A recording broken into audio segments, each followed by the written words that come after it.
Continuamos en el campanazo y cuando pensamos en presupuesto, solemos enfocarnos en gastos mensuales, metas de ahorro o incluso inversiones. Pero hay un componente que muchos olvidan y puede marcar la diferencia entre mantener el rumbo o caer en una crisis. Hablamos del presupuesto de emergencia. ¿Cómo se construye? ¿Qué incluye? ¿Y por qué es crucial incluso para quienes tienen ingresos estables? Pues vamos a desglosarlo. Natalia, ¿qué es exactamente un presupuesto de emergencia y en qué se diferencia del que fue el tema anterior, ese fondo de emergencia?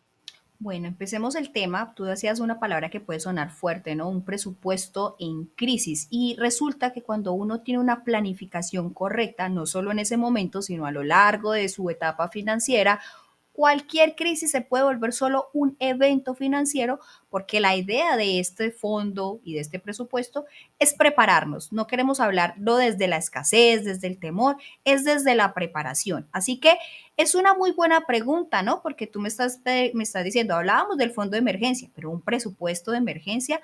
A ver, ambos conceptos suelen confundirse. El fondo de emergencia, como lo vimos recientemente, es ese dinero reservado para imprevistos, puede ser una pérdida de empleo, una emergencia médica, una reparación importante en casa, mientras que ese presupuesto de emergencia es un plan detallado de cómo se va a sobrevivir financieramente si llega a ocurrir el imprevisto. Te pongo un ejemplo. Pierdes tu trabajo.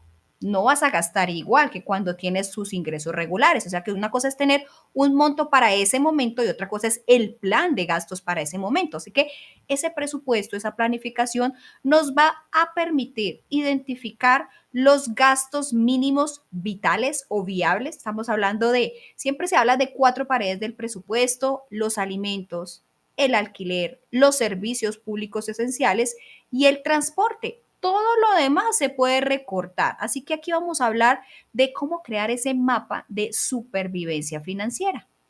Y ahora entonces, Natalia, ¿existe una cifra ideal o recomendada para tener ese fondo de emergencia bien armado?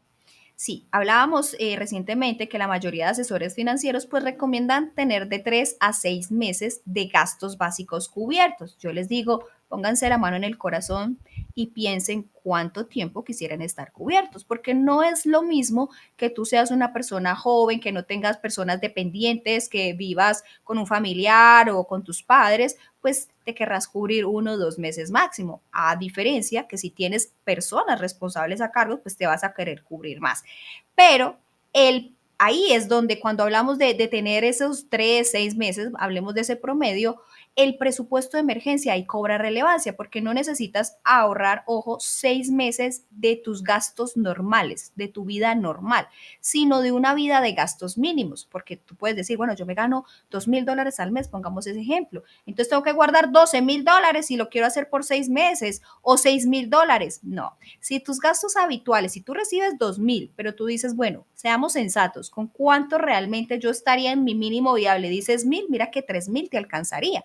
Pero entonces hablemos de que tienes gastos habituales de 3,500 al mes, pero con un presupuesto de emergencia tú te logras reducir. Te vas a bajar a los 2,200. ¿Qué vas a quitar? Algunas salidas innecesarias, algunas suscripciones, cosas que pueden esperar. Entonces, tu meta de fondo de emergencia, mira que se va ajustando. En ese caso, si tú logras pasar de unos 3,500, que serían tus gastos en una vida normal, a los 2,200 que te estoy poniendo como ejemplo de optimización, estamos hablando de acumular entre los 6,600 y los 13,200 si te quieres extender hasta los 6 meses, en lugar de hablar de 10,500 y $21,000. ¿Es claro ahí? O sea que esto es una gran diferencia y te va a hacer pensar en un objetivo más alcanzable. Pero ¿cómo yo defino eso, que son 2,200 en lugar de 3,500? Con un presupuesto, no solo el de emergencia, el de la vida normal.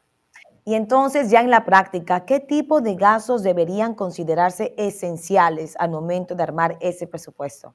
Bueno, como te decía ahora, lo imprescindible. Yo no puedo dejar de pagar mi vivienda, ya sea que pague un alquiler o una hipoteca. Yo no puedo dejar de pagar la comida básica, ojo, la que cocino en casa. No estoy hablando de las salidas a restaurantes o los domicilios. Eso puede esperar. Estoy hablando de los servicios, porque no podemos dejar de tener luz, agua, gas, internet, especialmente si estás buscando trabajo, pues necesitas internet para aplicar a nuevos empleos. Los seguros médicos mínimos se deben mantener y el transporte, porque si estás en búsqueda de empleo, pues te tienes que mover a entrevistas, a citas médicas. Son esas cuatro paredes del presupuesto.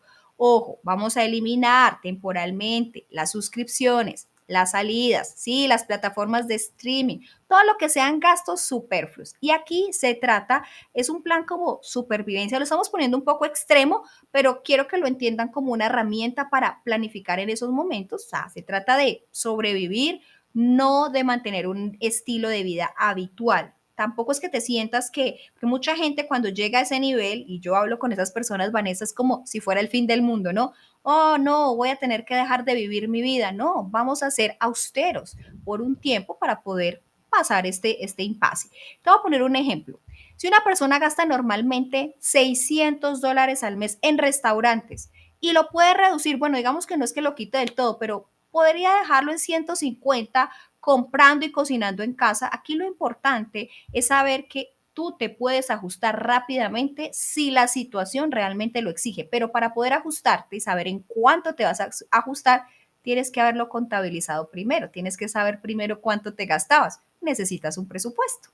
Y ahora, Natalia, ¿qué pasa si alguien dice hoy en día, sí, bueno, quiero crear ese fondo de emergencia, pero vivo al día, de cheque a cheque? ¿Es viable pensar en un fondo de presupuesto de emergencia?